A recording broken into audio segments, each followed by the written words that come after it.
నేను జాయిన్ అయ్యాను. ఇప్పుడు నేను జాయిన్ అయితే స్టార్ట్ అయిపోద్ది అది.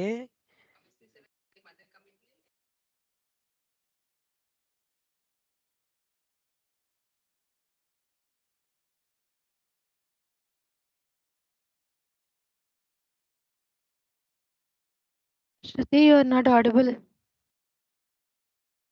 I am not audible for a reason. Yes. Good evening, everyone. Good evening. Good evening. Good Good evening. evening. Good evening. Good evening everyone.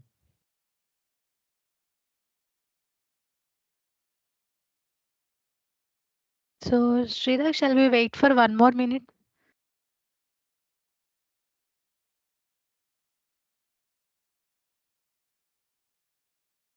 So, meanwhile, guys, what's the topic today? Can anyone?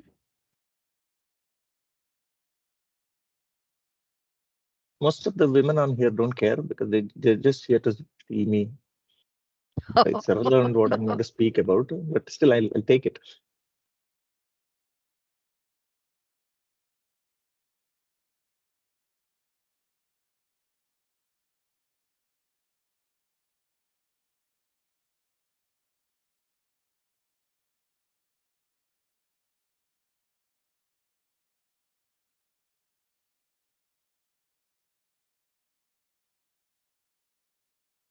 I think we can start the session. Yep. Good evening. Very good evening. Thank you. Welcome to another Wisdom Talk session. I am Srirag. Um so before we start, um, a simple general disclaimer. Whenever I think of stuff or words like wisdom and things like that, it gives me a kind of you know nervousness. I generally think wisdom is something that is supposed to be imparted or shared by people who tend to have that wisdom. But then I've been put on a spot here, not claiming to be a wise person or something. Is so I did try to put some things together to share some guidelines on this is not the uh, you know hard and fast rules, or this is not the beginning and end of what we're going to be learning today. I'm sorry. So today's session is about conducting oneself personally and professionally. So how an individual is supposed to be conducting themselves or behaving or interacting in an environment, both in a social or a professional manner, in a professional environment or in their personal life as well, and how some of these things are interrelated, how one of them flows into the other, um, all of these things together. Again, like I said, this is not the only set of rules that govern them. This is just some things that are highlighted, most things that play the most prominence. So we'll go into it. Let me share my screen. I did put together a PPT because Pravina wanted me to have one. Be able to see my screen. Right. So thank you. So conducting oneself personally and professionally. Before we go in, I'd like to start with a small story. And yes, I spent quite some time yesterday Googling for a good story. So this is not my own personal story. This is something Google gave me. If you have any complaints, go take up with them. But yeah, so the story goes like this. There was a very rich, successful businessman who had established a really successful business empire. He had a really good business going, and he was making a lot of money, and he was well off and everything. And his business was running, like I said, really successfully. But then he was getting old. So he decided that he needed to find somebody to take over the reins of his business. Uh, since he's getting old, so he needs to step down and hand over all of the responsibilities to somebody. And he had that responsibility now to find somebody who is capable of doing that. I tried to look at so many things, but then he could have chosen one of his own board members to step in as the CEO, or he could have chosen one of his own sons to do that. That's what usually happens, hierarchy. But he decided to take a different course of action. What he did was the next day, he called in all of his junior executives, people who were just new fledglings in the business or were not senior executives or anything. They were no way related to the board in any way. They were just some junior executives from different departments. He called them all together and he held a meeting with them. And he said, I'm getting old and I'm trying to look for a new successor to take over my business, to run my business and everything. And for this, I'm going to choose one of you. All of the junior executives were like really surprised as to why he would choose one of them rather than all of those experienced executives and all of those stuff. But then they thought, okay, since he's the uh, big man, he might have some idea. And what the businessman wanted to do was that he held with him a bag of seeds and he said, I'm going to give every person one seed each. I want you to go home, pot the seed, plant it, water it, and take care of it for an year. An year later, exactly on this date, we will all meet and you are all supposed to bring your plant to show it to me. Whoever has the best plant or whoever has the best results will be made the CEO, is what he did. So all of them went their ways. There was one guy. This is the guy we're going to be focusing on. This guy went home, told his wife, okay, this is what has happened. So I may not have a good shot at it, but I'm going to give it a try. And his wife helped him bring a pot, plant it, water it. And a couple of weeks, they diligently took care of the of the pot, um, watered it, not too much, and everything. And a few weeks later, almost a month later, he heard the other executives talking about the sapling that came out, how their seeds germinated, and how small a plant they were able to see. And all. This guy went home and there was nothing. He was waiting for the seed to still germinate, and nothing was happening. But he waited. He still continued to water the plant, water the pot diligently, take care of it, and everything. A few months down the lane, the other executives were all talking about how much tall their plant grew, how vibrant it was, how many leaves it had, how tall it had grown, all of these. This guy's plant had still not germinated. There was nothing in his pot. There was just a there was just the soil and the pot and the water he was putting in every day. That's all he had. And as months went on, the other executives kept talking about their plans. This guy did not have anything to talk about. An year later, the day came when they were supposed to come in with their results. This guy had just the pot, nothing in it, nothing to show for. And but he was really ashamed, but he still wanted to. He knew he would fail, but he just didn't know how utterly he would fail. He rather thought that he might not be able to take care of the plant, or it might die soon, or it might not grow properly. But this thing just did not, there was no plant at all. But he still um, took his pot, went into the office, and they all segregated in a hall. Everybody was carrying huge pots with huge plants, really colorful flowers, good foliage, and all of those. They were well trimmed, well grown, all of these. His was the only pot that had nothing in it. Some people made fun of him. Some people looked at him with pity. But he stood with his pot in the back so that he wouldn't be much visible. And then the businessman came in. He was looking at all of the pots and he congratulated everybody. He said, the plants look really good. The plants look really healthy. And he was looking at everything. And then he saw the pot. And he asked, whose pot was this? The guy who was sheepishly hiding behind someone came out, and he thought that he might get even fired because he did not have anything to show for. He came forward, but he still came forward. He said, I'm sorry, sir, this is my pot. I did everything I could. I really tried for an entire year, but it just didn't sprout. And then the businessman announced to the company that this guy over here is your next CEO.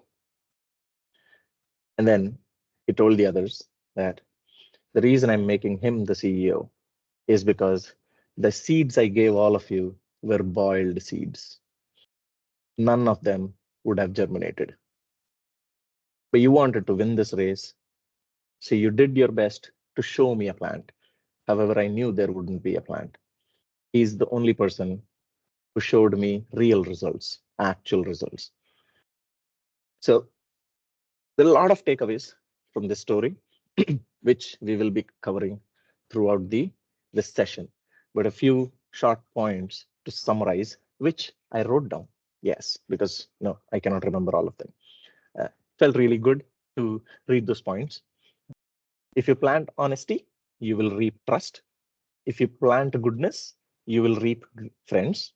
If you plant humility, you will reap greatness.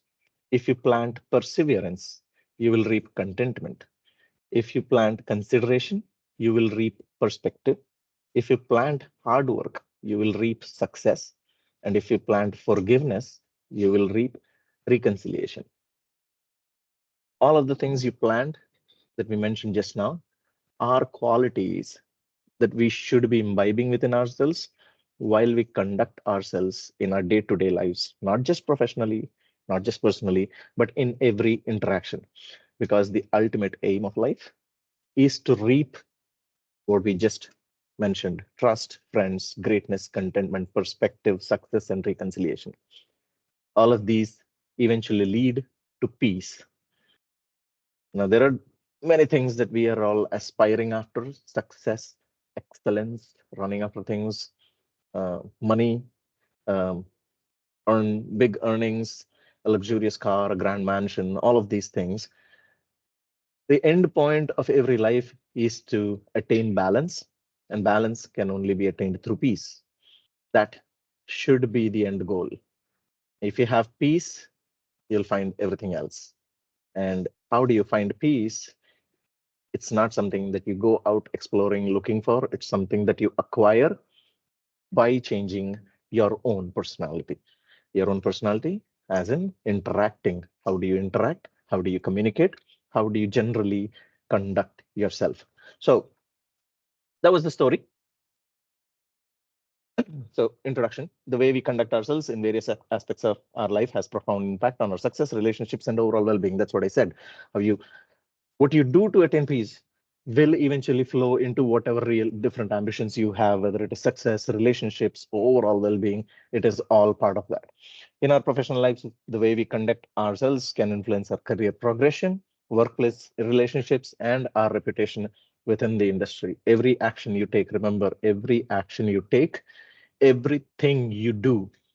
You think there is nobody noticing you? No, there is always somebody noticing you. It could be a complete stranger, could be somebody who is in the same office, a colleague, a friend.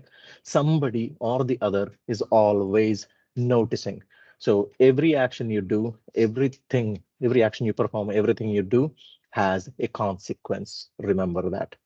So just don't do things because you felt like doing it. For sometimes you can, but still remember that there is a consequence and there is a price to pay. The bill always comes due. It's about living our values, showing empathy, and managing the delicate balance between our work and personal life. Empathy, we'll come to that. Our personal conduct deeply affects our mental and emotional well-being, and by extension, our professional performance. If you are emotionally, physically, and mentally stable, balanced, in contentment, in harmony, it automatically flows into every action you do. Basically, whether it is in the workplace or at home, if you are in a good, balanced state, I'm not saying you have to attain Zen mode, go to Kamartaj, you know, become one of the Buddhist monks or something. No, you don't have to do that. Finding balance is very simple. Sometimes as simple as, listening to some calming music can have a profound effect on the day. So finding the balance helps you in controlling the way you react to situations, right? You don't have sudden outbursts. You do not feel that low. You do not feel that high. You can, control your emotions in a very structured manner. That's the introduction. Professionally, now to the boring stuff, the actual aspects of conducting oneself. How? Workplace norms. This is something that I'm pretty sure people are not going to be really comfortable with, but adhering to workplace norms. Policies are put in place for a reason, right? There would be some protocols, standard operating procedures, and policies every company puts in place. Now, this is in order to attain a sense of order. Otherwise, it would just be chaos. Just papers flying around, files cluttered here and there, documents just put everywhere on cloud drives, no idea where they are. When you're trying to ma maintain an organized structure, you need to implement certain policies because one person following it is not enough. We need to ensure that everybody follows it so that that structure is maintained. Putting a structure in place is one thing, maintaining it is a different thing, right? And we need standard operating procedures to educate everybody so that even they follow those protocols. This ensures that when you're looking for something, you know where to look for it. When you need something, you know who to ask. This is the reason we put that in place, right?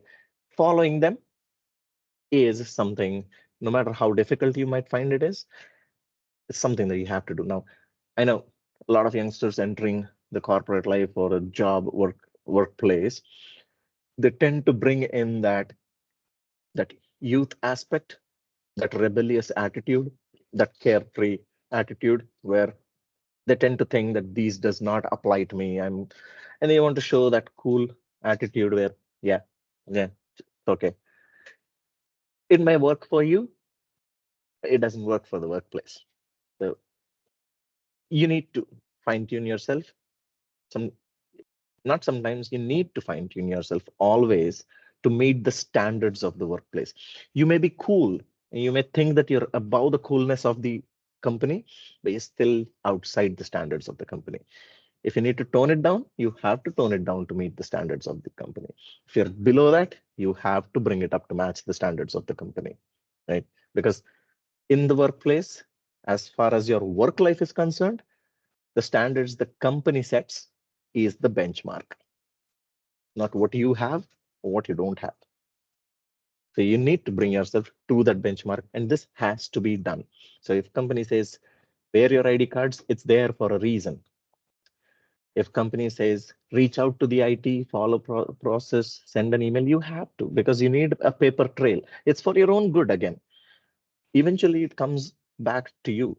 If you asked for a new asset and you just spoke to the IT team, you've not sent an email out, and you cannot go back and tell your manager later saying that I've asked for it, I've not gotten it, and it has affected my production. Your manager can ask you, where is the proof? I spoke to him. No, that's not proof enough. Put it in black and white.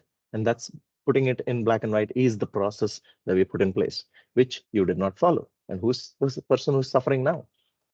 So follow the company policies, dress code, and professional appearance. Again, you want to look good? Yes. You want to be presentable? Yes. You want to look hip? Maybe not. Yeah, the latest trends out there might be good, but not everybody thinks that it is an acceptable standard. Now, everybody thinks that a professional attire is good, whether it is a 60-year-old citizen or a 15-year-old boy. A professional attire is a professional attire. It has a standard. Jeans up to the ankles or halfway to the ankles is cool for those 20s, 25s and all. The others don't agree. We want to adhere to a standard that is acceptable and in taste for the mass, not a small class, right? So when in doubt, err on the side of professionalism. You cannot go wrong there. So, and it's always good to have a few pairs of formal trousers and shirts in your wardrobe for the men. You can have all of your torn out jeans when you go out. You have many occasions for those, but for the office, stick to the dress code, professional appearance. Now, professional appearance is not just in the way you dress up, it's in the way you present yourself entirely, right? Having a beard, yes, you can. Nobody's asking you not to have a beard. Keep it well groomed, not like me. right? Yes. And I've been having this for a particular reason. Yes. I've been doing this for a particular reason. I've been preparing for this session. My hair and my beard does not adhere to the company's standards. I've not had one individual question me about this. Why?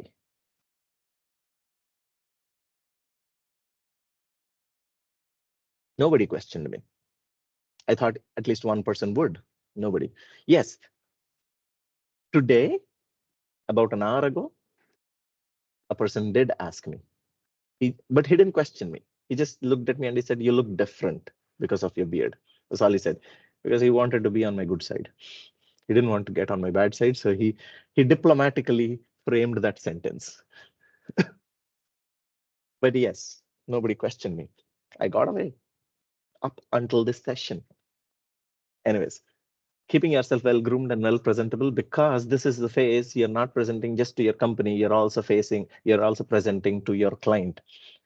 And the face you present to the client is the face you're presenting that represents your company, that company that signs on your paycheck, right? Just remember that correlation. It should make sense to you. Then this new attitude would come in. If it's not this company, then another company. Fine by us. But still, as long as you're the representative of a company, adhere to these. Punctuality and respect others' time. I wouldn't go too deep into this. If we've been listening or hearing about this right from childhood, if you still don't get the idea, I don't think 5 minutes me drilling through that point is going to make any difference. Stick to time. Not your time. Be respectful of others' time. Okay. Strong work ethic. What are work ethics? Can somebody tell me what are work ethics? Let me cover this. Me covering it with my hand does not make any difference. Anyways, apart from these, who here can tell me what a work ethic is?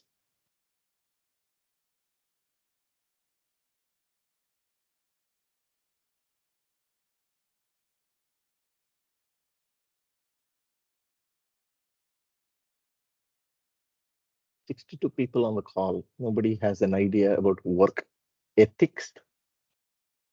Interesting. Doing our assigned task that was assigned for us. Is delivery. Also, deliverables. So that is delivery. How does ethic come into the picture? The responsibility to complete. Yeah, this is me. Yes, go ahead, Imaja.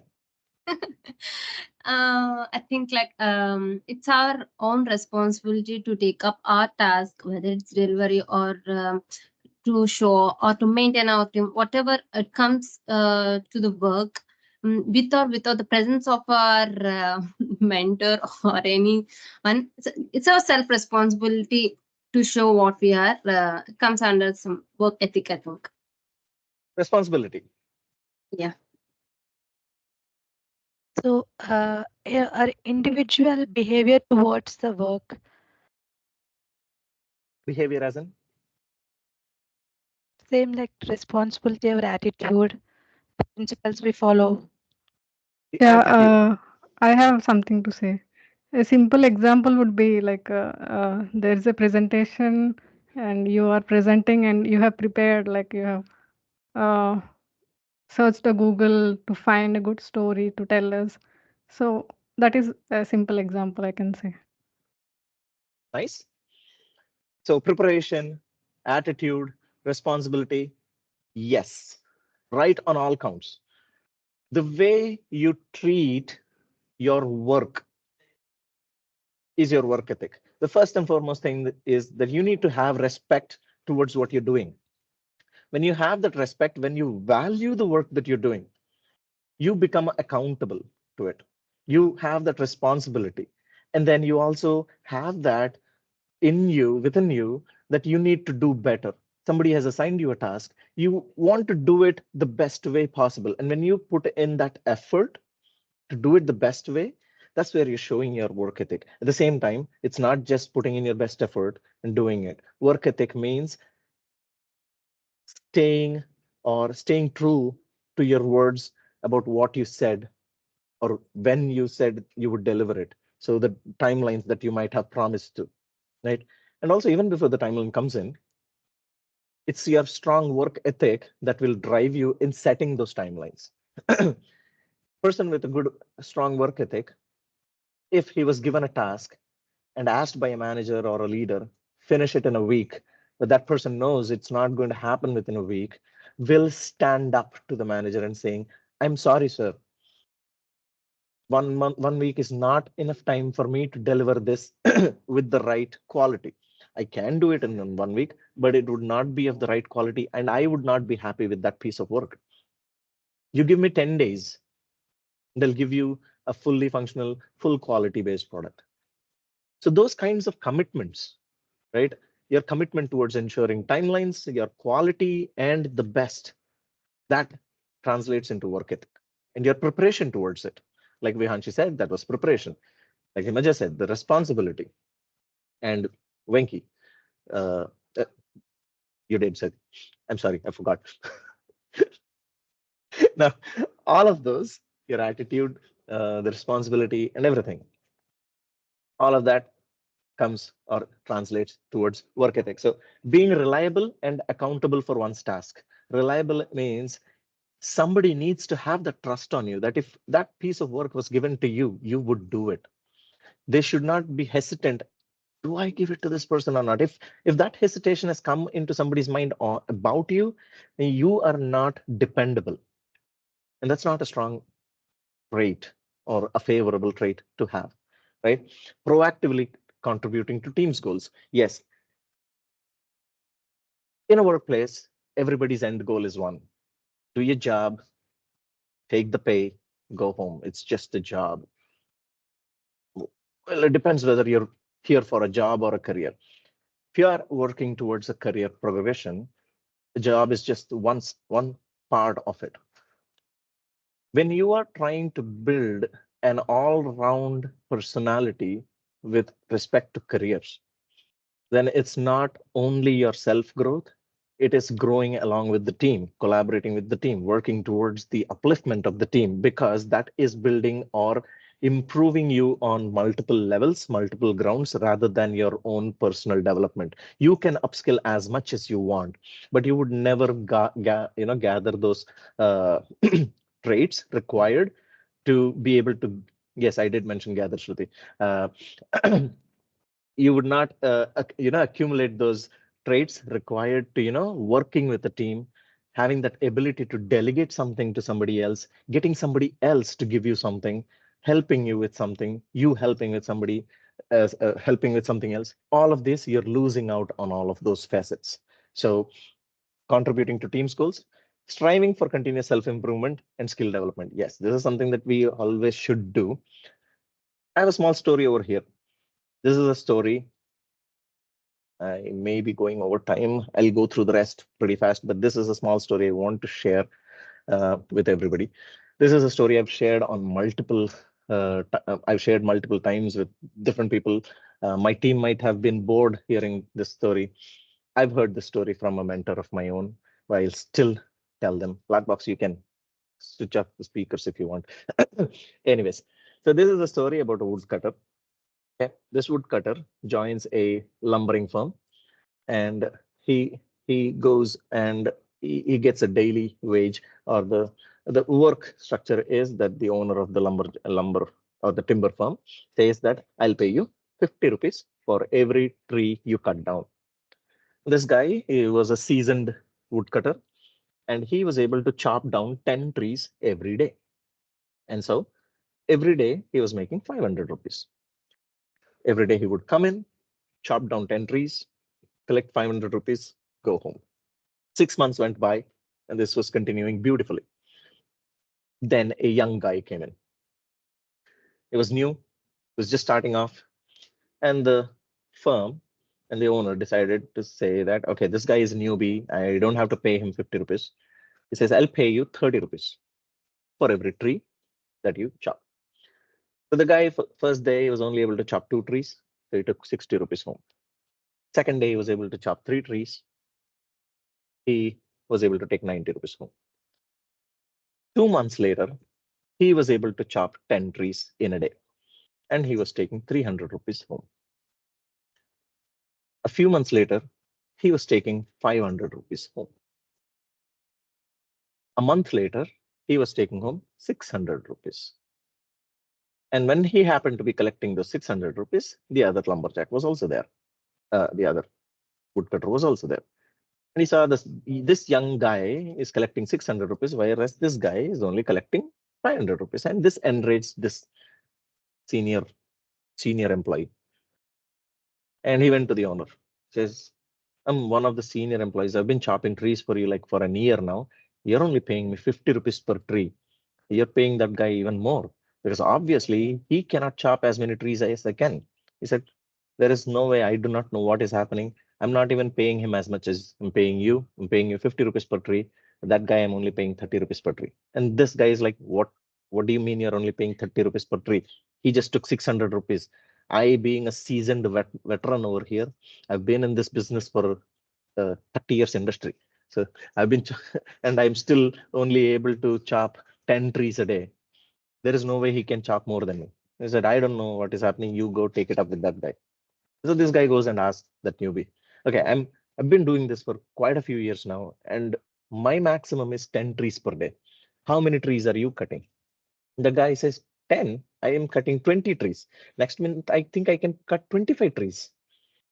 And this guy is like, oh my God, how are you able to cut 20 trees in a day? Not possible.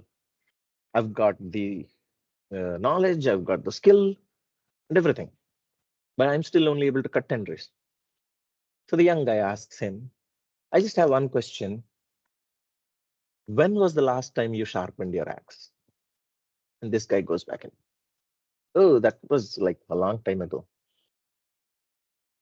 So this guy says, I sharpen my axe every day before coming into work, which is why I'm able to cut more trees every day. No matter how much technique you have, how many ways you know to cut down a tree. If your tools are blunt, you're not achieving optimum results. So the moral of the story is sharpen your axe every day. Remember, technology is updating, technologies are upgrading, they're changing. If you stay reluctant in adapting to the new technologies that are coming in, you will become redundant. You will become obsolete. How many of you remember Kodak, Konica, Minolta, brands like this? See, I can see people like Venki and all nodding their head. No, there are brands like this. Exactly. Yes. People like Pravina, Shruti, I, and somebody raised their hands. You would all remember. My sincere condolences that you're old enough to remember them, but still. Yeah. So these are brands that used to make cameras. Those conventional cameras where you load films and put those 1.5 volts batteries in, and then you click. And there were models where you have to, manually roll the film forward also. You click, you roll the film, you click, you roll the film. And there were days when people didn't exactly know how to load the film. They would load it in reverse and then they would develop, and there's be a whole roll of blank films.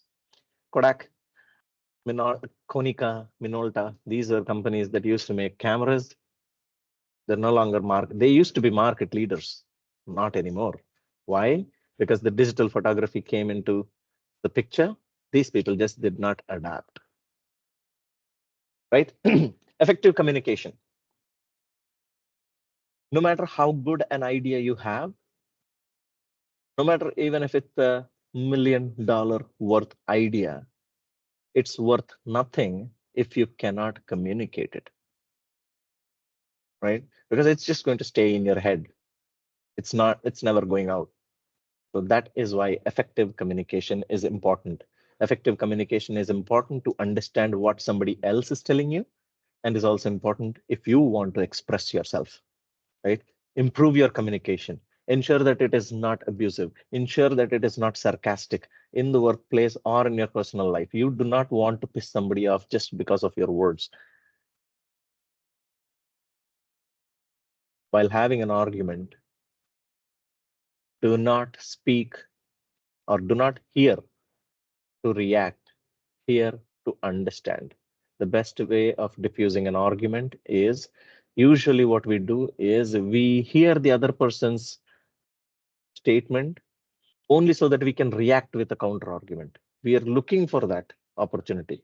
We are waiting for that opportunity. On what grounds can we go back and give it back to them? Don't do that, because you're not trying to diffuse the situation. You're only trying to aggravate the situation, right?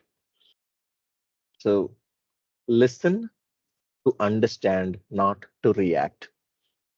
Understood? Email etiquettes and professional correspondence. I'm not going to go too deep into this. This is important. Understand, work on it. It's for your own benefit. Respect, valuing diversity and inclusive practices. What is diversity?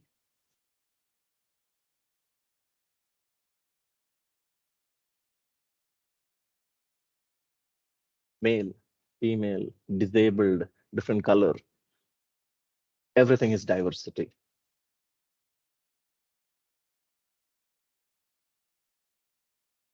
Everybody is unique, just like you. Right? When 100 people are unique, they have one thing in common: uniqueness. So showing appreciation and acknowledgement of others' contributions. Everybody wants appreciation, right? Everybody, it feels good, right? Somebody gives you a positive feedback. Somebody appreciates you for something. Remember, the person right next to you, the person opposite to you, also feels the same, right? So go make their day.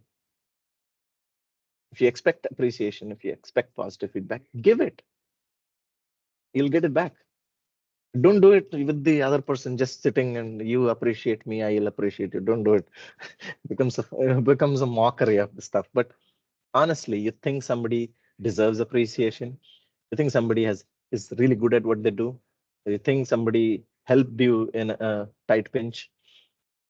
Appreciate them. Give them that positive feedback. Fill somebody's life with joy. Why? It's not costing you any money, right? Is it? Yes, it is costing me my ego. There, I can see Gopi just going, yes. Your ego is worth nothing. Keep it aside. Forget all of those. Doesn't get you anywhere. So give appreciation, give positive feedback. You think something is good, say it out. We are reluctant in speaking our minds because we think it might be construed in a different way. It might be taken in a different manner. Somebody might misinterpret it. You are only responsible for what you say, not what the other person understands. If they misinterpret it, be free and correct it. Nothing wrong in it. I appreciated you because I felt this is good. Doesn't mean that I have feelings for you. I know, biggest problem everybody has. The moment you're good to somebody, somebody else will take that as a chance. No, be upfront about it. There's nothing wrong in it.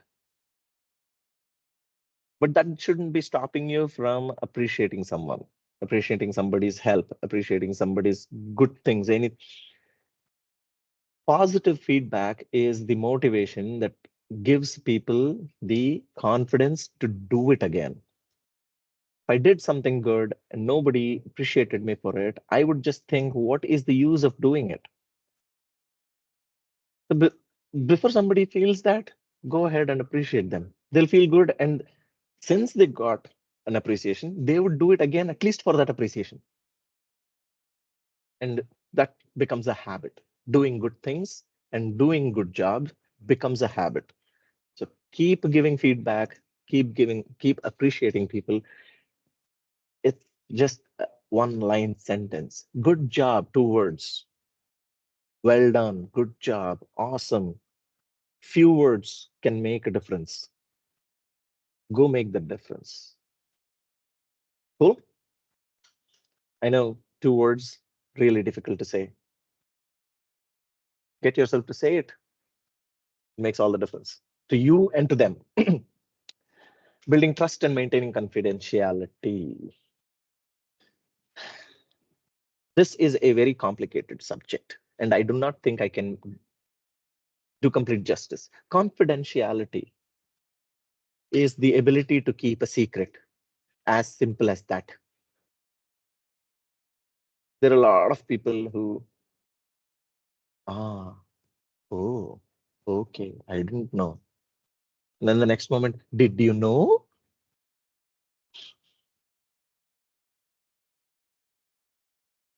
That is not how you conduct oneself. Somebody placed that trust in you to tell you something, maintain that trust. There is no way you can build it back again once you've broken it. It builds integrity. What is integrity? Who can tell me what integrity is?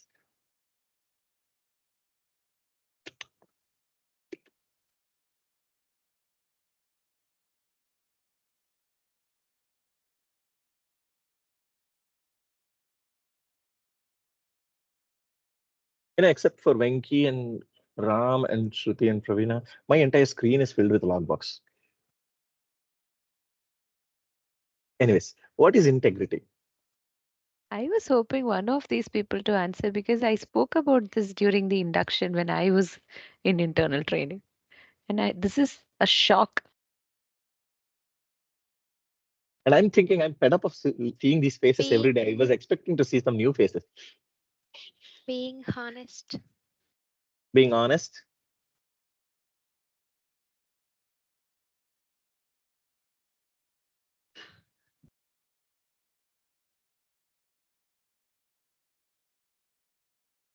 Pinky, you're right, but not completely. Being honest once is not integrity. Being honest always is integrity. Who said that? Somebody said always. Somebody said. Okay, I just heard a voice from the sky. God spoke to me. I am blessed. I am enlightened. I'll have a light over here from tomorrow. Okay, so like I said, being honest once in one occasion is not integrity. Being honest always is integrity. Consistency in your action is integrity. Consistently doing the right thing. Everybody looks busy and appears busy and works hard when the manager is around. But how you do your work when the manager is not around speaks about your integrity. Right? Everybody stops at the red signal when there's the police constable over there. Person who stops at the red signal when there's nobody at the dead of night, there are no other vehicles also around. You're the only person on the road. There is a red signal. You stop.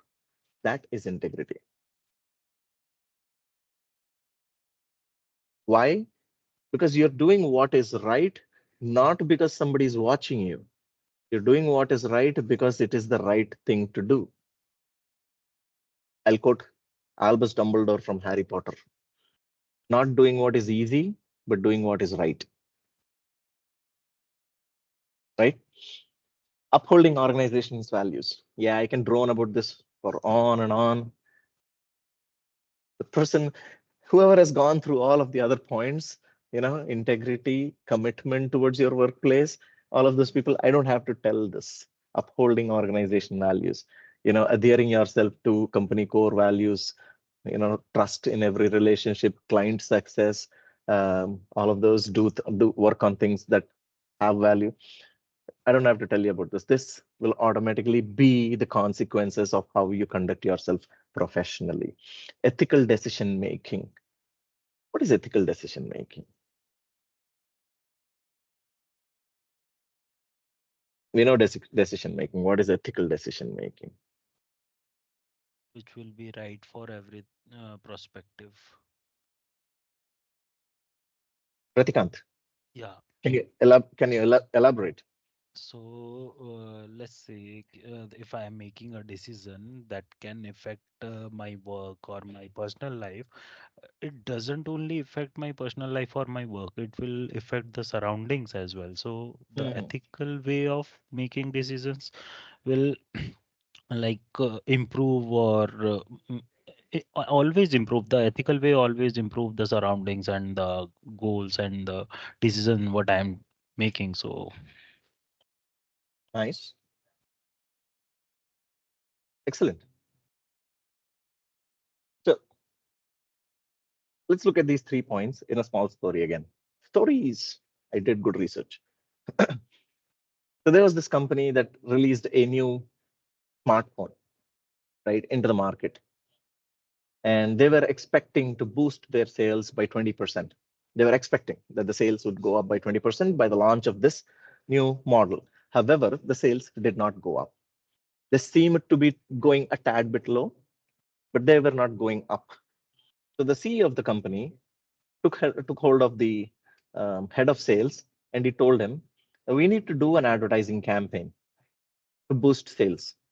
And in this advertising campaign, just talk about everything, all kinds of nonsense about our smartphone. Tell them our smartphone is capable of everything. If you ask it, it will give you Coke and fries out of the smartphone. Tell them all kinds of things. Put everything on the ad. Let's boost our sales. The manager was not comfortable doing that because he knew that even if the sales went up now, the company's reputation might take a hit when customers actually find out they were duped and that those features did not actually exist in the phone. So he couldn't sleep that night. He thought about it. The next day morning, he comes back and tells the CEO, I'm sorry, sir, I'm not comfortable doing this.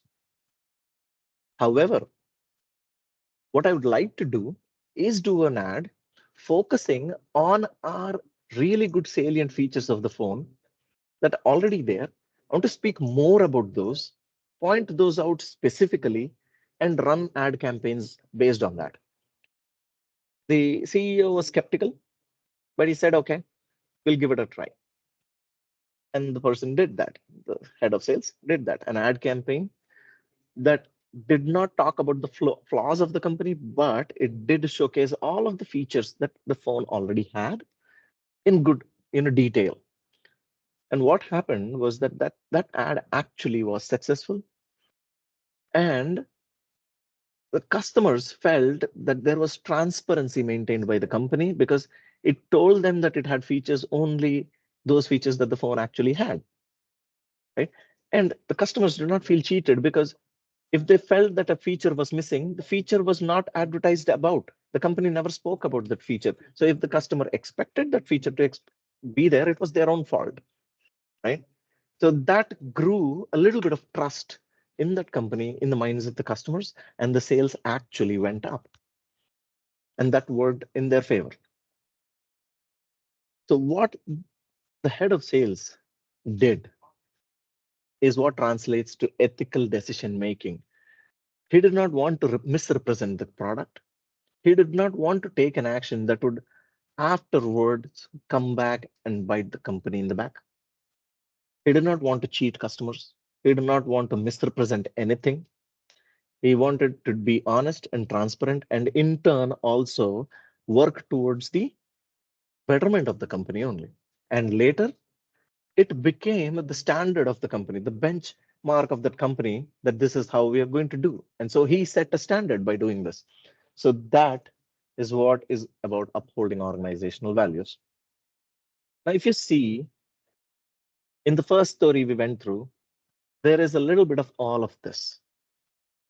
The consistency, integrity, honesty, all of this, ethical decision making.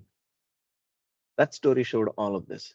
And if you were to put your mind to it, you would see that all of these things do not apply only to the workplace, they apply to your personal life as well. It's all about how you conduct yourself. Think about it. When nobody's around, how do you behave? And when there are 10 people around you, how do you behave? If there are two different people, then you're lacking integrity. Personally, personal values, always have personal values, things that you think are the guidelines by which you should live your life, right? Personal values. You value something, you value certain, what do you say, principles, you value certain attributes, hold on to them, define them, have them defined. Just don't think that anything and everything is good. There should be a meaning. Integrity and consistency in actions and decisions. Now you're going to see that anything and everything that we spoke about professionally is now going to pop its head when it comes to personal values. Integrity and consistency in actions and decisions. Social and environmental responsibility. First thing that happens every time a strike goes on is the buses are the first collateral damage. They're the first casualty of every strike. Then comes the educational institutions. And then in movies, we see shops and shutters. But why is a bus the first casualty? I don't understand. It's like the entire universe has some kind of a personal vendetta against transport buses. Anything happens, first thing to get burnt is the bus. I think APSRTC should, not just APSRTC, every RTC should have like 10 to 15 buses with nothing in them, no seats or nothing in them, just maintained in the depot. The smallest hint of a strike, bring these buses out and put them on the roads. Hide all the other good buses inside. People will come burn this and vent their anger and they'll go. Do not damage public property. It's public property, yes. But then it's not just your property, it's everybody's property. And remember, if you're damaging personal property, everybody has the right to question you. Imagine fighting with your neighbor because you scratched their bike. Now imagine fighting with 10 people, 10 neighbors, because you scratched a bike. And the bike belongs to all 10 neighbors. It's going to get ugly pretty soon, right? So remember, public property is everybody's property, not your own, not just your own. So it's your, and you guys are corporate employees, and pretty sure at least 60% of the people in this call are paying taxes. Yeah, that's where that money is going. You're basically burning your own money. Remember that. Understanding and respecting others' perspectives. Like I said, when you speak to listen to understand the other person's point, not to respond, not to react, to understand. Because you might be missing a point. I've heard this somewhere. It sounds cheesy, but it makes sense. If you had a rupee and I had a rupee, I gave you a rupee, you gave me your rupee, we still have one rupee. If you had an idea, I had an idea, I told you my idea, you told me your idea, we both have two ideas. Except I also have $1 million, so I took both of those ideas and made it into a reality and I became a billionaire. That's life, face it. But no, understand the other person's perspective. You can only understand how the other person feels, what the other person is going through, what the other person means by actively listening to them, right? Paying attention. Emotional intelligence in personal interactions. This is not for the men here. We guys tend to have the emotional intelligence of a teaspoon. Try to get a bigger teaspoon, increase that teaspoon. Women, we don't have to because we cannot match their emotional intelligence. So yeah, emotional intelligence in personal interactions. Do not be socially awkward, right? I'm not saying everybody has to become an extrovert and be really joyful and be the center of the party in social gatherings. No, but interact at least in social gatherings, in personal personal interactions. Try to show some kind of empathy and some kind of interaction and some kind of involvement. Now, I was telling, I think, Sita Devi the other day, and she was like shocked. I myself am a loner. I do not like being in groups.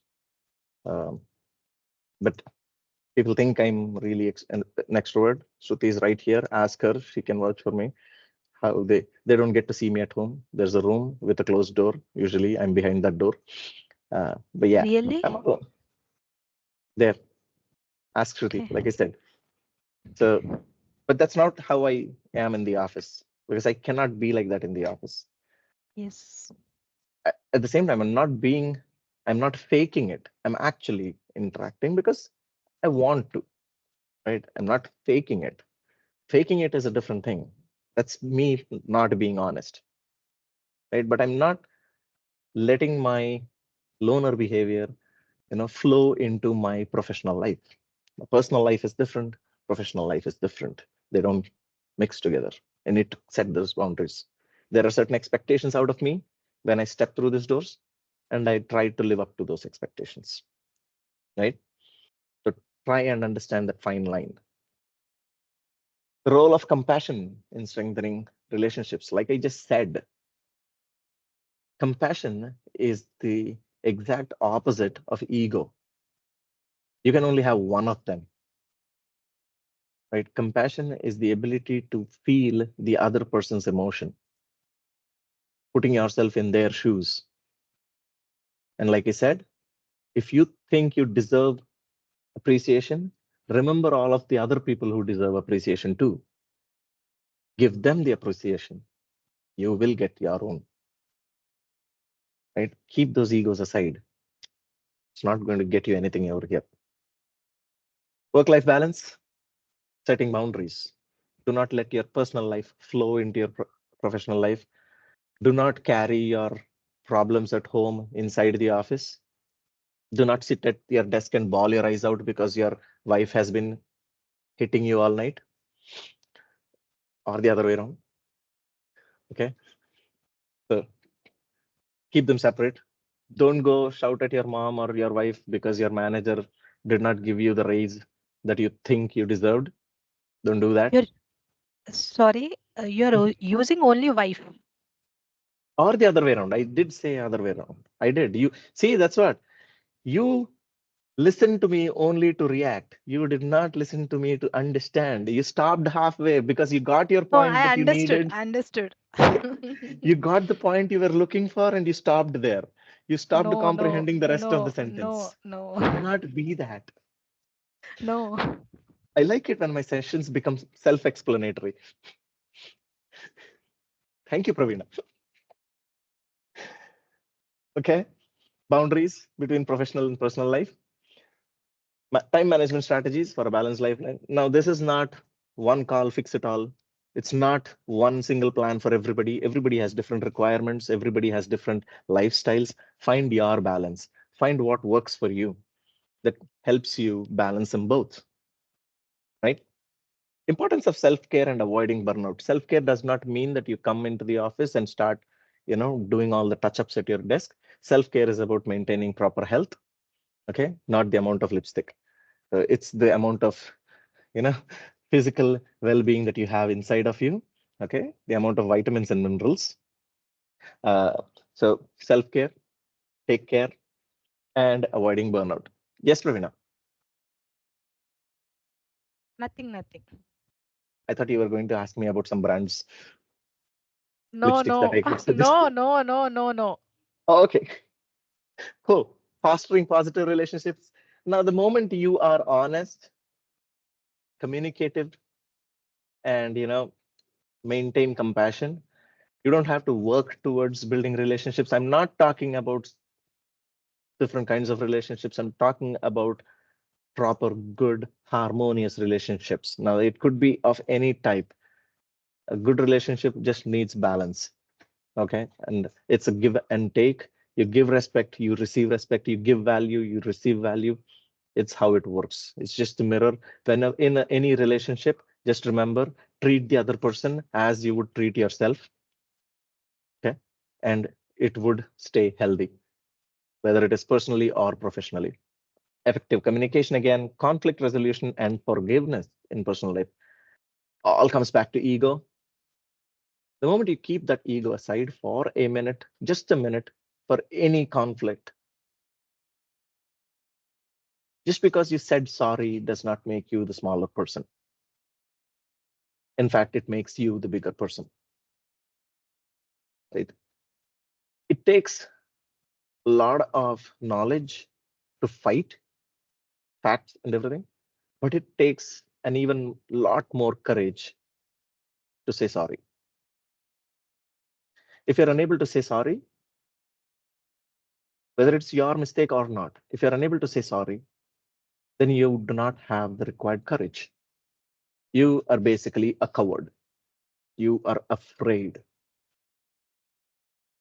Simple as that. That is my understanding. I may be wrong, but that's my understanding.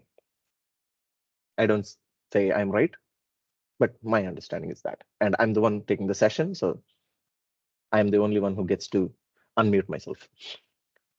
Mindfulness and well-being practices, mental health, emotional health, physical health, and health and fitness. Mindfulness techniques for stress management. Yes, go do yoga. Try meditation. Attain the Zen mode. And if anybody's going to Kamartaj, please let me know. I would like to tag along. I heard their Wi-Fi password is Shambhala. So yeah. Meditate. Rejuvenate. That's it. That's basically it, I think. Thank you. Anybody has any questions?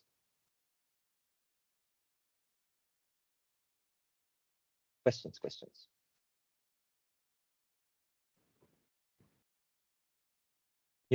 New questions? All right, then. That's it. Just 1 minute over. Thank you, everybody. I've just eaten away 1 hour of your life.